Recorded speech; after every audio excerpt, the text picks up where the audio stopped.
If you're sitting there wondering, should I wait until 2026 or maybe sometime next year to buy a home in Boston, or should I start up now? Trust me, you are not alone. A lot of buyers right now are stuck in this exact type of limbo. Prices are seemingly high, interest rates are up and down, a little unpredictable where they're going to land. And the Boston housing market, yeah, it does its own thing, and it definitely moves faster than a lot of other housing markets around the country. So I get it, the uncertainty is real. But today in this video, I'm going to walk you through the questions you should be asking, the real questions you need to ask, the traps you need to avoid, and of course, factors that Boston buyers overlook every single year. So let's jump in. Now, before we even get into next year, 2026 and all that, just know this very important fact. This is something you need to understand. And that is the Boston housing market does not follow national trends. It just never has.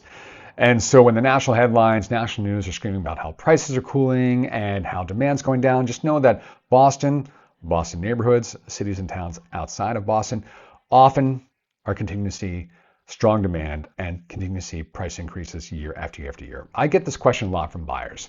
Usually when experiencing that sticker shock from kind of exploring the Boston housing market for the first time, and that's when are prices going to drop? And I have to be honest with them. The last time housing prices dropped in Boston or the Boston market was 2008. And that's because of a small global housing crisis, right? So in the 17 years since, I joke about this in other videos, you could almost set your clock or your watch to the year-to-year appreciation or increase in prices in the housing market here in Boston, 3 to 5% year after year after year. Now you saw a spike during the pandemic, 10%, 20%. It was kind of amazing to see at the time. But as we get more time and distance from that pandemic market, you haven't seen the prices drop, let's be clear, but you have seen the year-to-year price appreciation or increase in prices from year to year slow down back to that 3 to 5% year after year after year. So again, prices aren't dropping, they're just increasing at a slower rate. Now, the other portion of this is inventory. And when other cities, other parts of this nation are maybe seeing oversupply, Boston's still dealing with low inventory. Let's break it down a little bit. A traditional, a normal, a healthy market here in Boston is probably 3 to 4 months of inventory on the market currently. Maybe it's 4 to 6 months if you're dealing nationally. But regardless of what numbers or range you're using, right now on the market in Boston, 2.5 months of inventory. So still low comparatively. And so there's still that low inventory that's not compensating for the demand. Speaking of demand, when the overall housing sentiment nationally maybe is dipping or dips, you're not seeing that in Boston. Why? Because some of the industries that brought people here to Boston. So I'm talking about healthcare, education, biotech. Those aren't going anywhere. So the industries that created that demand and people moving to Boston or coming to Boston is going to continue to be there. And so the demand is there as well and continues to be there. So most buyers may be saying, I'll wait to buy in Boston, but they are assuming that the market behaves like other cities, maybe Phoenix, Austin, St. Louis, I don't know, but it doesn't. So if you're basing your search and basing your timeline on somewhere else or what you're hoping that is happening nationally is going to happen in Boston, you're probably making the wrong call and you're going to be waiting even longer again for those perfect conditions. All right, now this is where we start to peel back the layers a little bit. This is where maybe I take my realtor hat off and put on my therapist or counselor hat, whatever you want to call it. Because when someone tells me they're waiting, the real reason they're waiting usually has nothing to do about the housing market, Boston or otherwise. And so we need to kind of dive in and kind of dig at the core of it all and get in the thick of things. Why are we waiting? Because it's usually one of these 5 things. I want to feel more stable, either financially or just logistically. I don't want to overpay. Understandable. No one wants to do that. I'm scared of making the wrong decision. Again, I get it. It's a big one. You want to make the wrong decision, especially with something as big as buying a home. I'm not in a rush. I'm waiting for the perfect home to show up. And then lastly, it's some combination of I'm waiting for the market to crash, prices come down, inflation to slow, interest rates to drop. Again, so call it one large bucket for kind of that genre of why I'm waiting or that genre of reason. Now, a lot of these reasons, or a couple of these reasons I'd say are understandable. It's about being prepared, right? So you want to make sure you're in the right frame, be it financially, logistically, emotionally. You want to just make sure you're ready and prepared to go to buy that home, right? But a lot of these reasons are about hope or predicting the future or trying to control factors outside of what you can control. Now, my powers are many, but I've not developed a superpower to predict the future or tell you what's going to happen tomorrow, a week, a month, a year from now. I don't think a lot of people have that ability necessarily either. So your long-term plan should be about your timeline and your financial and logistical stability, your complete financial picture. Again, your long-term plan. Because here's the truth. In the Boston housing market, even if it's flat or only slightly rising, you're going to see those price increases. And so when you couple that with waiting for these factors that you can't control to finally all turn in your favor, the wait along with the price increases, that may cost you more in the long run than any rise or fall of interest rates. So why are you waiting? Again, if you're waiting to be prepared, that's one thing. But if you're waiting for the conditions to be perfect here to buy in Boston, you're just going to be waiting for a very long time. Now, as we look ahead towards the new year, one thing I'm seeing kind of everywhere right now, and to be honest, I see this all the time, no matter what the year, and that's people waiting for one magical event, one moment where the planets completely align, conditions are perfect, and everything magically becomes more affordable. And here's the news flash. There is no magic moment where everything is perfect here in the Boston housing market. And it seems like people think that 2026 is just going to be this year where everything kind of resets and again, magically becomes perfect. We're going to have lower rates. We're going to have higher inventory, less competition. But here in the Boston market, I mean, we're still dealing with inventory that has yet to quote unquote recover and get back to a normal or healthy market. So inventory doesn't really recover. It's just been slowly kind of trickling out more and more and more, but we're not back to, again, that normal market that we see either nationally or here specifically in Boston. And demand doesn't shrink. Again, the demand is always there, and you're going to have it with the lower inventory. It may pause or soften for a little bit, but it feels like it kind of rushes back when you have those little dips in demand. It goes, peaks back up. And deferred buyers, people who are looking that didn't find that home, they don't just disappear and they'll just go away. Oh, well, I didn't find a place. No, they continue to look and they just pile up. And it just becomes a larger buyer pool. Because you know what happens when everyone waits? When everyone waits, they all rush back in at the same time. So whether that's interest rates lowering, and I hear a lot about interest rates are high right now. I would challenge you on two things. One, are they high or are they just higher than they were during the pandemic? People still think, oh, they're high compared to the 2s and the 3s. That was such a unique time that we're not going to see probably again in our lifetime, at least not for a very long time. So yes, are they high by comparison? I guess yes, they're higher, but are they high compared to the historical national average? Certainly not. So, and also, I challenge you on interest rates are quote unquote high. Fine. What does that mean for your monthly payment? Is that too high? Can you tell me the answer for that for sure?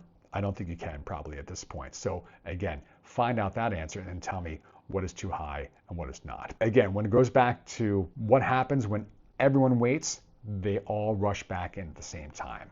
And so people rush back in, the interest rates have lowered. Now everyone's looking, they're all competing with each other.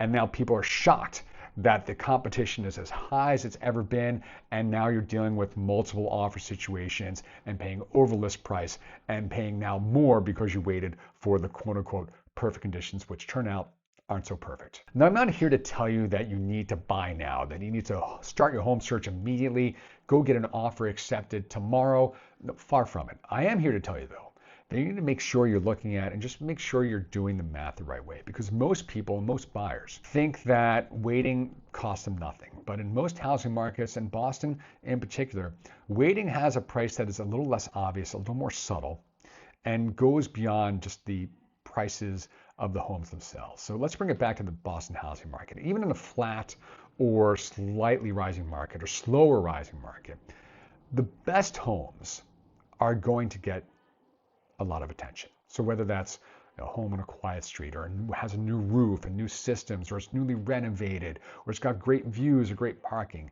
Again, those homes, the best homes in this market, are going to get that attention. And you're going to see probably competition. And so those prices are going to maybe surge, or you're going to be dealing with bids above this price regardless of whether you wait or not. And on top of that, people assume waiting is going to bring them more options.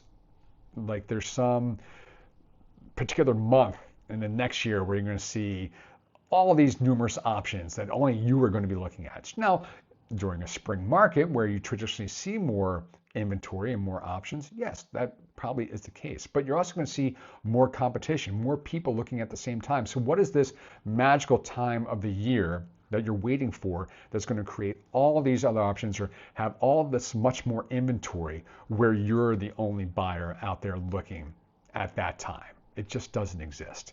And again, because the best homes go quickly.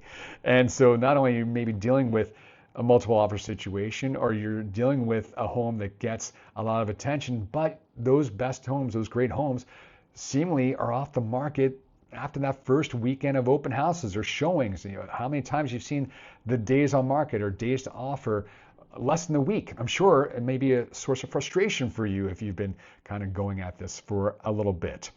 And what's going to be on the market or remaining on the market lingering, probably homes that have a wart or two or have some issues, fixer-upper or otherwise. So again, waiting for the increase in inventory that is going to magically appear, it's just not going to benefit you in the long run. Plus also, if you're waiting for those interest rates to drop, again, just using that as an example, a lot of other people are returning to the search and their search at the same time. So when the competition returns, your leverage just evaporates. Your ability to negotiate seemingly disappears, or just less than what it was. In quieter pockets, you have more time to work through your decision and figure out what may work best for you. You may be able to work some seller credits in there. You have, flexibility maybe with your negotiation and with your leverage in quieter pockets during the housing market. So maybe you do want to wait for that. But again, waiting for the perfect time, and again, those planets to align and for everything to just be, again, as perfect as possible, it just doesn't exist. Now, in a market like Boston, long term, the biggest advantage is frankly owning sooner rather than trying to time it up perfectly. Because whenever that perfect time comes, 2 or even a year, 2 or 3, whatever, down the road, I guarantee that those housing prices, those home prices are going to be more expensive than what they are right now. So by going out and finding that home that you love and buying that home you love, not only do you, guess what, buy the home that you love, but now you're starting to build equity long-term in yourself and your portfolio. If you're thinking that 2026 is the year that you're going to go out and buy a home, you want to start that process early. And here are the advantages that starting early gives you. First off, financial clarity. And this is so important. I can't say this enough. I have said it in other videos. Going out, getting that pre-approval, going through that process, knowing what you can afford exactly today in the housing market. You also get to find out what that monthly mortgage payment looks like or could potentially look like. Is it going to make sense for you? Maybe you go through this process and you find out, hey, it just doesn't make sense for us. 2026 is not the year for us. And that's okay, because going through that process allows you to figure out what you need to change moving forward, or what further work you need to do to make sure that you're putting yourself in a position of success when it comes to buying a home. Also, maybe if you figure out what you can improve when it comes to your financial situation here in 2026. Maybe you're in good shape, you have a great down payment, but you realize or you find out that, hey, we have a great down payment, for example, and if we just save up a little bit more and add that to the down payment, we can lower a monthly mortgage payment by yay amount. So again, that financial clarity, getting that pre-approval and all those things, the first and most important step. Another advantage is market familiarity. People who start looking now can make smarter decisions later, because hopefully you're going to be working with your realtor to start to analyze the markets in the neighborhoods and the towns and cities that interest you. I'm a firm believer, knowledge, information is power. So you can make smarter decisions when it comes to that home purchase or putting in an offer later on. So you start to figure out, hey, based on what we've seen here in this particular neighborhood, this home that looks great seems a little overpriced, or maybe a lot overpriced. Maybe that's not a situation we want to get ourselves into with multiple offers that are going to go above list price on a home that is already seemingly priced above market. Or Maybe you see something that comes to market that is right in your wheelhouse and it's priced more affordably. Hey, this is a deal. You know that because you have been familiarizing yourself with the housing market in your areas of interest early on. So the good thing about familiarizing yourself with the market early and often is that you're able to recognize value instantly, especially if it's a home that you love. Next up, if you start early, you're never going to feel rushed. And if you start late, it's going to feel like a sprint. I can't tell you how many times I've gotten a call from a prospective buyer. It's a Friday. They want to go see a home tomorrow. Are you pre-approved? Not yet. Do you have a lender? Do you have an attorney? Have you sat down and had a conversation about your home search, what you're looking for, where you're going to find that, where you're going to get the best bang for your buck, all those things? Have you had those conversations as opposed to just rushing out to see a home that you might like? Or even worse, you go out and see a home that you do like, and now you're scrambling to get pre-approved, find an attorney, all of these things, and now you're rushing a decision, whereas if you start early, you never feel rushed. It doesn't feel like a sprint. And again, you're able to make sound, safe decisions because you have started this process early and you're not rushing into things willy-nilly. Also, when you start early, you have the opportunity to build your team. That's not just your agent, it should be for sure, but getting a great agent who is knowledgeable on the markets and the neighborhoods and the towns and cities that you're looking in. You are going to need a lender. You're going to need an attorney that's going to create all the documents, do the title search, and all those things kind of behind the scenes during the home buying process. So you're not in a situation where you have an offer accepted and trying to find a attorney on a Monday morning and have your purchase and sale ready for Friday afternoon. When you're taking time to build your team, you can walk into any situation in 2026 or otherwise feeling like a prepared buyer and not a panicked one. Again, Boston, a lot of housing markets, but again, bring it back to Boston, are going to reward a buyer who's calm, prepared, strategic, and early. Now everyone talks about rates and prices, but just want to go through a quick list of potential trends and variables that could help shape the Boston housing market in 2026. First off, a little bit of a shift in migration, if you will. We're seeing more young professionals return to the city and fewer moving to the suburbs as originally predicted. So maybe less opportunity downtown than we originally thought, maybe more opportunity in the suburbs. Meanwhile, we are seeing longtime owners starting to downsize and finally starting to move, not in large waves, but enough where you could see a tick up in inventory based on that. But also know that those homeowners, those longtime homeowners, don't work off a particular timeline. So you're not going to see just basically a whole uptick in April or May or what have you because people are starting to downsize. They work off their own timeline. They put their home on the market at a time that makes sense for them. So you might see an increased inventory from these long-time homeowners, but don't expect to see it in one fell swoop in one particular time of the calendar year. Also know that new construction premiums still high. The cost in building in Boston is not going down. New construction, the prices still at its peak. That is, the new construction in Boston is the highest price in town, basically, when it comes down to. So if anything, you're going to see the new build price gap widen. So again, these are just a couple factors, a couple variables. So again, not reasons to panic, just reasons to plan ahead or things you want to be thinking about as you go through your home search here in 2026. Now, this is where things start to get a little personal, or at least we start to take a hard look in the mirror as to whether it makes sense to begin this home search and buy that home in 2026. Now, there are a number of factors where it makes sense to wait. There are a number of factors where it makes sense to start the search up for sure. But let's start off with reasons why you should wait. And the first off, probably the most obvious, is you need time to save, or your financial situation is not as strong as you want it to be. I just got done having this conversation with some clients not too long ago where they're really eager to start their home search.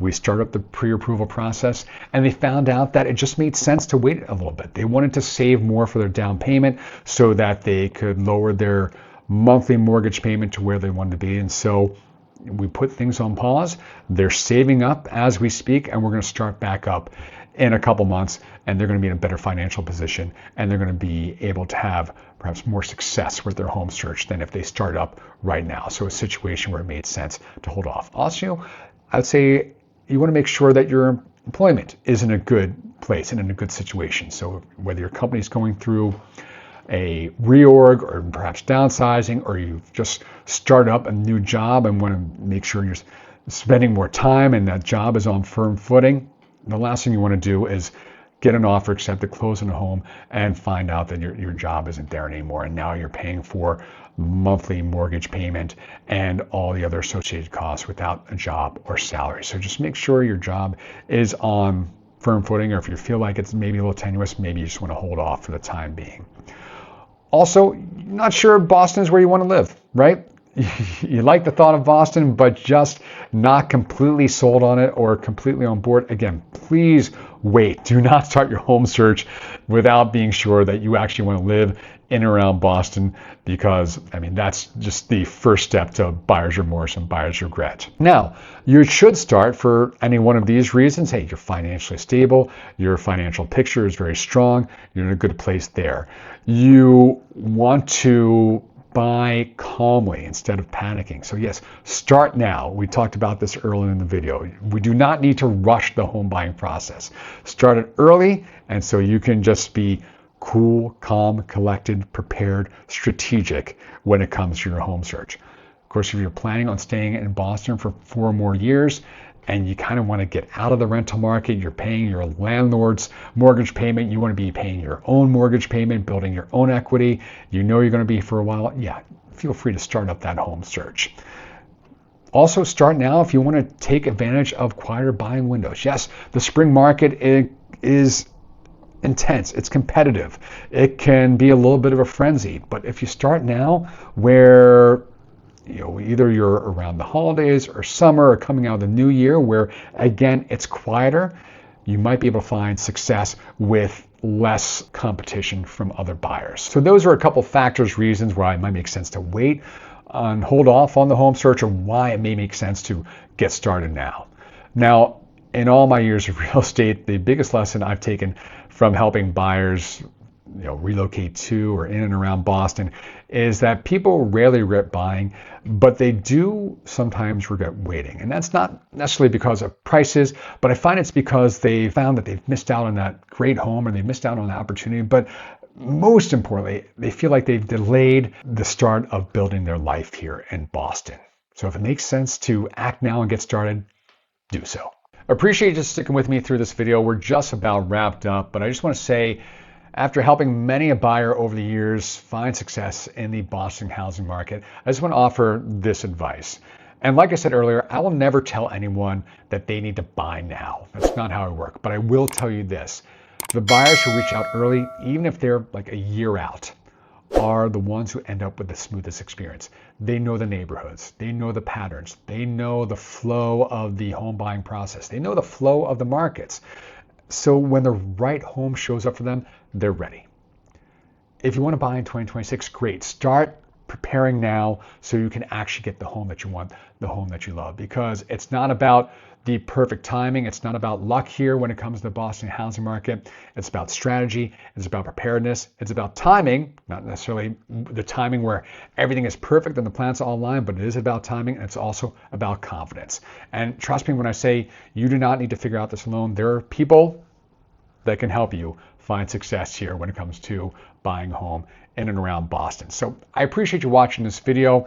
If you are thinking about buying a home in 2026 in and around the Boston area, I'd love to help you build the right plan. Make sure you DM me on Instagram at Mike O'Brien Homes, or email me directly at mikeobrienhomes@gmail.com. And don't forget, I have another video popping up right here with more insights into the Boston market, so make sure you don't miss that one. In the meantime, I appreciate you watching this video, and we'll see you next time out.